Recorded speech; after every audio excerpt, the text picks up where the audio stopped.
जो last year 2019 में जो एग्जाम हुआ था आरआरबी जेईई का, उसमें जो है ना सीबीटी 2 में जो टेक्निकल वाला पार्ट है उसमें से किस सब्जेक्ट से कितना वेटेज रहा है।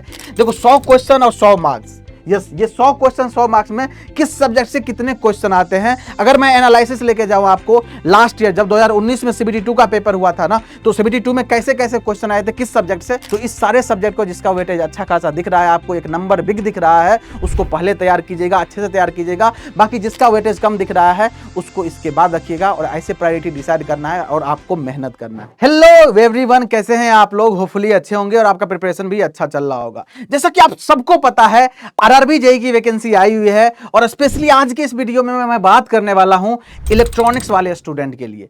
इलेक्ट्रॉनिक्स वाले बच्चों के पास वैसे भी वैकेंसी कम होती है और वो परेशान होते हैं, लेकिन जब मैं आरआरबी जेईई का बात करता हूं तो आपको समझना पड़ेगा आखिर आरआरबी जेईई इलेक्ट्रॉनिक्स में किन किन ब्रांच के बच्चों के साथ मेरा कंपटीशन है। तो आज के इस वीडियो में मैं बात करने वाला हूं इलेक्ट्रॉनिक्स वाले बच्चों के साथ किन किन बच्चों का कंपटीशन है। साथ ही साथ मैं बात करूंगा आपके ब्रांच में जो टेक्निकल सब्जेक्ट है उसमें किस किस सब्जेक्ट का क्वेश्चन आने वाला है, और साथ ही मैं ये भी बताऊंगा जो लास्ट ईयर 2019 में जो एग्जाम हुआ था आरआरबी जेईई का, उसमें जो है ना सीबीटी 2 में जो टेक्निकल वाला पार्ट है उसमें से किस सब्जेक्ट से कितना वेटेज रहा है। इन सारे चीजों पे इस वीडियो में डिस्कस करने वाला है, तो वीडियो को लास्ट तक जरूर देखिएगा। और अगर वीडियो अच्छा लगा तो इस वीडियो के चैट बॉक्स में एक हार्ट जरूर बनाइएगा। चलिए स्टार्ट करते हैं। स्टार्ट करने से पहले आज मैं बात करूंगा आरआरबी जेईई इलेक्ट्रॉनिक्स दिख रहा है आपको। सबसे पहली बात देखिए, इस इलेक्ट्रॉनिक्स ब्रांच में कौन कौन से बच्चे पार्टिसिपेट करते हैं आपको दिख रहा होगा यहाँ पे।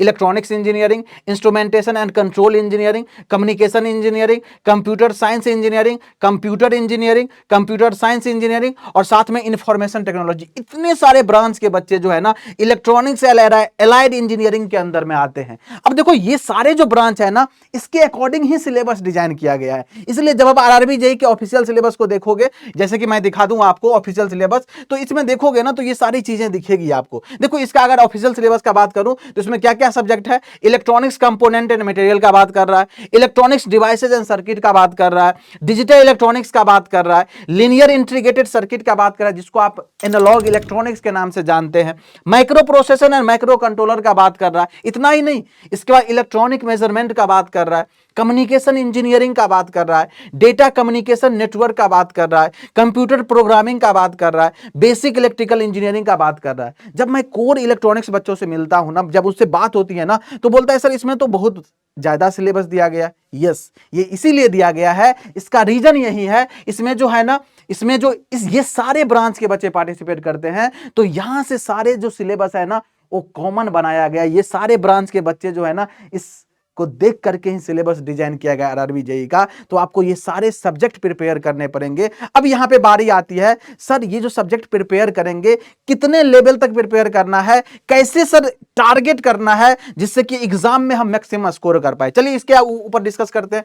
तो सबसे पहले अगर मैं बात करूं सीबीटी 2 का, स्पेशली ये सीबीटी 2 का एग्जाम पैटर्न है, आपको पता है ये सारे नॉन टेक वाले पार्ट ऑलरेडी हम लोग डिस्कस किए हैं बहुत सारे वीडियोज में, आप जाके देख सकते हो, इस चैनल पे मिल जाएगा आपको। आज मैं बात करूंगा टेक्निकल एबिलिटीज। देखो 100 क्वेश्चन और 100 मार्क्स, यस ये 100 क्वेश्चन 100 मार्क्स में किस सब्जेक्ट से कितने क्वेश्चन आते हैं। अगर मैं एनालिसिस लेके जाऊं आपको, लास्ट ईयर जब 2019 में सीबीटी 2 का पेपर हुआ था ना, तो सीबीटी 2 में कैसे कैसे क्वेश्चन आए थे किस सब्जेक्ट से, तो देखिए यहां पे आपको दिख रहा होगा आरआरबी जेईई इलेक्ट्रॉनिक्स। और ये जो मैं बता रहा हूं 2019 का एनालिसिस बता रहा हूं, और 2019 का अगर मैं एनालिसिस का बात करूं तो यहां पे जो है सबसे ज्यादा जो क्वेश्चन आया हुआ है वो डिजिटल इलेक्ट्रॉनिक्स से आया है। ये 2019 का एनालिसिस है। देखो यहां पे डिजिटल इलेक्ट्रॉनिक्स से कितना 16 क्वेश्चन आया हुआ था। बेसिक इलेक्ट्रॉनिक्स से बात करूं 15 क्वेश्चन आया हुआ है। एनालॉग इलेक्ट्रॉनिक्स का बात करूं तो 9 क्वेश्चन आया हुआ है। कम्युनिकेशन सिस्टम का बात करूं जिसमें पूरा कम्युनिकेशन सिस्टम हो गया, analog communication system, digital communication system, information theory आ गया, रैंडम वेरिएबल, रैंडम प्रोसेस का जो बेसिक्स वाला पार्ट है, ये सारी चीजें कवर होता है। 16 नंबर का यहां से आता है।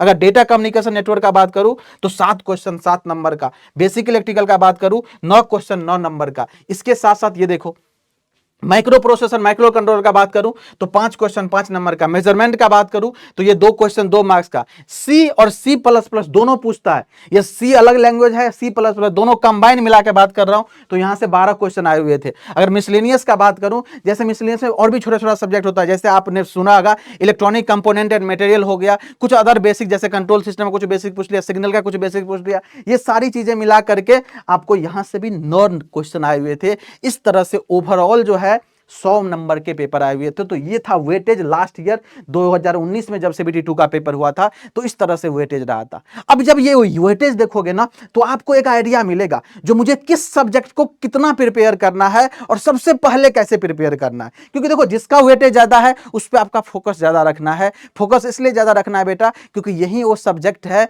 जो आपको एग्जाम में सिलेक्शन के करीब लेके जाएगा। तो इस सारे सब्जेक्ट को जिसका वेटेज अच्छा खासा दिख रहा है, आपको एक नंबर बिग दिख रहा है, उसको पहले तैयार कीजिएगा, अच्छे से तैयार कीजिएगा। बाकी जिसका वेटेज कम दिख रहा है उसको इसके बाद रखिएगा और ऐसे प्रायोरिटी डिसाइड करना है और आपको मेहनत करना है। अब जब ये सारी चीजें देखते हैं तो आपके मन में आता है सर स्ट्रैटेजी क्या होना चाहिए, एक टॉपर का क्या स्ट्रैटेजी रहेगा, जिन्होंने इस एग्जाम को क्रैक किया है उसका टेक्निकल को लेकर क्या स्ट्रैटेजी रहेगा। आज मैं फुल्ली टेक्निकली बात कर रहा हूं। यस, अब देखो यहां पे प्रीवियस ईयर क्वेश्चन जरूर सॉल्व कर ले। अब जो मैं ये डेटा दिया हूं ना, इस प्रीवियस ईयर क्वेश्चन को आप लोग गूगल पे जाओगे, सर्च करोगे, मिल जाएगा, या टेलीग्राम चैनल ज्वाइन कर लीजिए, Krishna sir PW Telegram channel, वहां पे भी आपको मिल जाएगा और मैं प्रोवाइड करवा दूंगा आपको। तो प्रीवियस ईयर क्वेश्चन को जरूर सोल्व करें। इसके बाद डेली कॉन्सेप्ट रिवीजन करना है, साथ में क्वेश्चन प्रैक्टिस करना है with timer. This is very important, ये वाला पार्ट मिस नहीं करना है। टाइमर लगा के क्वेश्चन प्रैक्टिस करना है, जिससे आपकी एक्यूरेसी को इंप्रूव करके, जब टाइमर चलता है ना, टिक टिक टिक टिक प्रेशर आता है ना, तब गलतियां होने के चांसेस ज्यादा होते हैं और आप गलती भी करते हो। ज्यादा से ज्यादा मॉक टेस्ट लगाना है आपको, तब जाके आपकी एक्यूरेसी बनेगी, टाइम मैनेजमेंट सीख जाओगे आप। गलत सवालों को एनालाइज जरूर करें। जब भी कहीं पे मिस्टेक्स होता है, जब भी आप टेस्ट देते हो और वहां पे कोई क्वेश्चन गलत होता है, तो उसको जरूर एनालाइज करें, आखिर कहां गलती हुई, क्या कंसेप्चुअल एरर था, क्या कोई कैलकुलेशन में एरर हो गया था, क्या मैंने गलत मिस्टेक कर दिया था वहां पे कैलकुलेशन में, प्लस माइनस में कुछ हो गई थी। तो उसको जरूर एनालाइज करें और उसको नोट डाउन भी कर लेना, क्योंकि आगे ये गलती रिपीट नहीं होना चाहिए। This is very important for you. Weak part को आइडेंटिफाई होने पे फिर से सीखने का कोशिश करें। जब भी आपको कोई सब्जेक्ट या कोई टॉपिक लगता है ये वीक हो गया, इसमें नहीं अच्छा कर पा रहा हूं, इसका क्वेश्चन बार बार नहीं बन रहा है या गलत हो जा रहा है, तो उसको फिर से शुरुआत से पढ़िए, जीरो से पढ़िए और पूरी तरह से कॉन्सेप्ट पढ़िए, फिर उस पर क्वेश्चन प्रैक्टिस कीजिए और फिर जब नेक्स्ट टेस्ट देने जाओगे तो वो कॉन्सेप्ट को अप्लाई करोगे तो डेफिनेटली लगेगा और इंप्रूवमेंट भी स्कोर में होगा आपका। और एट लास्ट याद रखिएगा, हमेशा याद रखना, यही वो रास्ता है जो आपको मंजिल तक पहुंचाएगी। यही जो दिन है ना, यही जो मेहनत है ना, यही जो कंसिस्टेंसी है ना, यही जो आपका डेडिकेशन है ना, यही आपको एक दिन आपको मंजिल तक पहुंचाएगी। इस बात को भी ध्यान रखना है। और अगर मोर गाइडेंस चाहिए आपको, तो आपके अपने प्यारे टेलीग्राम चैनल दिख रहा होगा आपको, कृष्णा सर पीडब्ल्यू, ये टेलीग्राम चैनल को जरूर ज्वाइन कर लीजिएगा। और ये आपका टारगेट है आरआरबी जेईई इलेक्ट्रॉनिक्स। यस, तो अपना टारगेट को तो हमेशा ध्यान रखना है। वीडियो कैसा लगा जरूर बताइएगा आप लोग। मिलते हैं किसी नेक्स्ट वीडियो में। पढ़ते रहिए, हंसते रहिए, मुस्कुराते रहिए। Thank you so much.